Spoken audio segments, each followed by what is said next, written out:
Hi everyone, welcome back to my channel. My name is Lucy Colt, and if you are new, we cover all things health, fitness, fashion, lifestyle and beauty.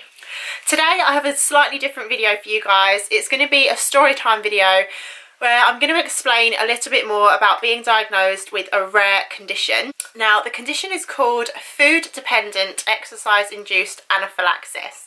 Quite a mouthful. But before I go into detail as to exactly what that is, I'm going to take you back and bring you on my journey. So, back when I think it was about 15, 16, I've always been into fitness my whole life. So back then I was playing a lot of squash, I was doing a lot of running, and I went to my local squash club one day to go for a run around the fields, work on my fitness. And about 10 minutes into doing that, I'd come up in a rash, and I didn't know what it was, but it was all over my body.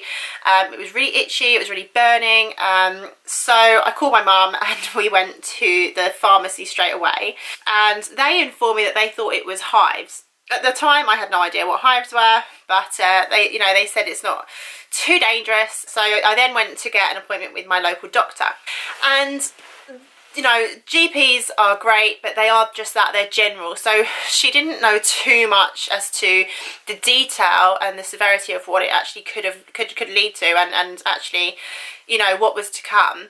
So she set us an appointment with a specialist in London. But basically what kept happening when I was running or playing squash is I would come up in hives, which is like a rash all over your body, and sometimes that was it, and I just have the rash, and it was horrible and burny and itchy, and I had to get in a bath or a shower just to kind of cool down and soothe it. But other times it would then lead to anaphylaxis, so it would swell up, my throat, my tongue. I wouldn't be able to breathe, which means that my airways were then blocked. I was lacking oxygen and I'd be passed out, so unconscious. And it's horrible. It was horrible. It happened quite a few times. I was playing a lot of squash, so I remember a really annoying time it happened. I was actually in a semi-final of a big tournament, and I came up in hives, and that was it. You know, I couldn't play. Obviously things got worse, and you know, I had to pull out of the whole tournament.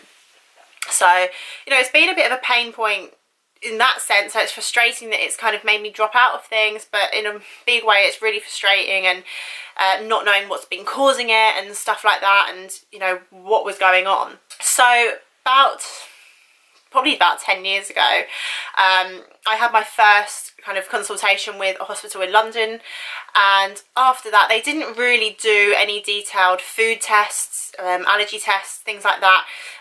They basically related hives and exercise and diagnosed me with something called chronic urticaria, or urticaria, something like that, and that was it. You know, that was kind of the diagnosis. It was related to exercise. I would get hives and anaphylaxis, and they sent me off with EpiPens and told me that I had to take antihistamine every single day. So that's what I did. They said to try and eventually wean myself off of that, which again I did, but it didn't help. So I was taking these tablets every day. If it came up, you know, I'd have to use my EpiPens, call an ambulance, go to hospital, and just make sure that my airways were going to be okay, and I was, you know, coming back round to consciousness and things like that. So it was quite scary, you know, not just for me, but for the people around me, having to deal with that. Everyone at my squash club had to be aware of my condition in case we were playing or they were there and I was on the squash court and it had happened. No, so it was quite a big thing for me.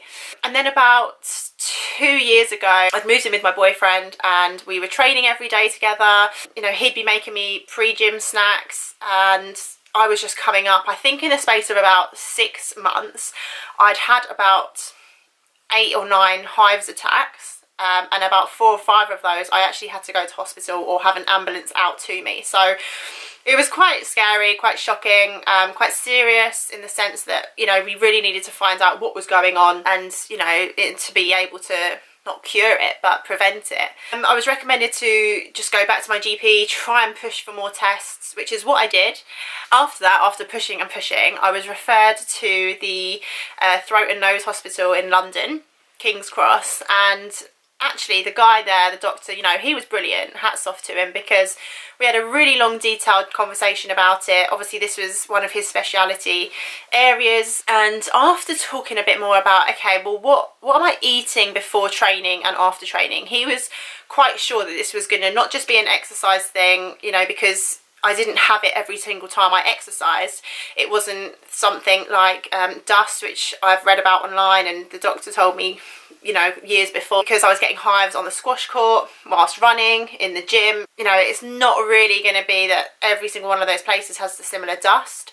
It's not really going to be washing powder, because I was having my clothes washed in the same washing powder, so why was it only happening sometimes and not all the time? So it must have come down to food. And after looking a bit more in detail in my diet, you know, he was trying to make me remember what I was eating, and you know, I have quite a healthy balanced diet, so I didn't really know what to pinpoint as to what could have been the cause. So after a few more conversations with this guy, we worked out that, I remember specifically that one night when it happened, I had a chicken sheesh takeaway, a healthy treat, may I add. The whole thing that he picked up on that is around the pita bread. And, you know, I didn't really think too much of it, but he then made me do the allergy test. So he like pricked my arm, and you put the dots on there, and they'll react if you have an allergy to a specific thing. So they tested for a variety of things. I think I had about 10 dots and pricks on my arm, what they were testing for, but what I reacted to was the wheat, which is what his suspicions were. So that's kind of on the list of things that you can react to, along with other things like prawns and shellfish, but that isn't what I'm suffering from. So just to confirm that's what it was after his kind of theory on it, I had to have a blood test, which, I hate needles, but you know, you have to do what you've got to do. So I had that, and it actually came back and confirmed that I have an allergy, or whatever you want to call it, to a protein in wheat, a specific protein. So that's not gluten. I'm not gluten intolerant. Cutting out gluten in my diet isn't going to help me in this. It is specifically wheat. So I actually felt really relieved that someone was able to finally diagnose it. And actually he said it's very, very rare, and you know, it's actually quite newly researched, this specific correlation between exercise and wheat being a trigger. So other things that can trigger it are things like alcohol and stress.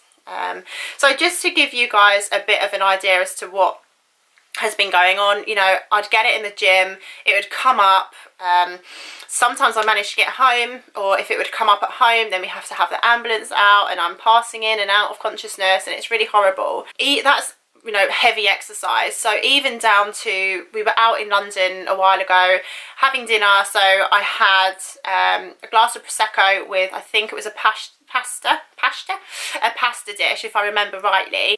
We then had to do a simple walk, like just down the road to the venue where we were going to our friend's birthday party. And that was enough. The wheat, the alcohol, and that short walk where I wasn't hot, sweaty, out of breath, anything like that, and I'd come up in hives. And that was a nightmare, because I wasn't aware that it was going to be linked so, you know, just like that, just going out on a night out. So I didn't have my EpiPens, I didn't have my antihistamine. Luckily someone did have antihistamine, and that really helped take it down. But that was just, you know, so strange for me to have, for that to have happened. And then another thing was, at my friend's wedding in the evening, there was mini pizzas and mini sandwiches and stuff like that. And obviously we'd been having a few drinks in the day, had the buffet food at night, because that's what you do. Went and had a dance on the dance floor, and I'd come up in hives and anaphylaxis. And you know, it's really annoying, but now I know what it is, I can control it. So I've still got my EpiPens. I do have antihistamine, although now I've been informed that I don't have to take them every day. If it comes up, then take them, and it will help take the hives and stuff down. But it won't prevent it if I'm still eating wheat. And yeah, you know, I just have to manage my diet really. So if I know I'm exercising, I don't eat wheat, you know, up to kind of 5 hours before. So that's not really too much of a problem for me. It's really just managing that on nights out. Can't have any wheat. And, you know, before the gym, or even a dog walk, I have to be really, really careful. So eliminating pastas and breads and any pastries, stuff like that that has wheat in it. I'm just really have to be careful as to when I eat it, because I think you can really underestimate, and I probably did for a long time, that, you know, hives and anaphylaxis can be really serious. It can block your airways, you know, it's putting me in and out of consciousness. That's not a good condition to be in. So, you know, it's not the end of the world. I can manage it. It's just, very odd. I'd never heard of it before. I'd never heard of the link. I don't know anyone else that has this. So, you know, if you've had something similar or anything like that, I would just urge you to be tested. Push and push and push until you get referred to who you need to be referred to. So if you have anything like this, if you've got it, then let me know, comment below. So, you know, I'd just be really interested if anyone else is suffering from a condition like this. But if you have found this interesting, which I really hope you have, please give me a like, give me a thumbs up, and I will see you guys in my next video.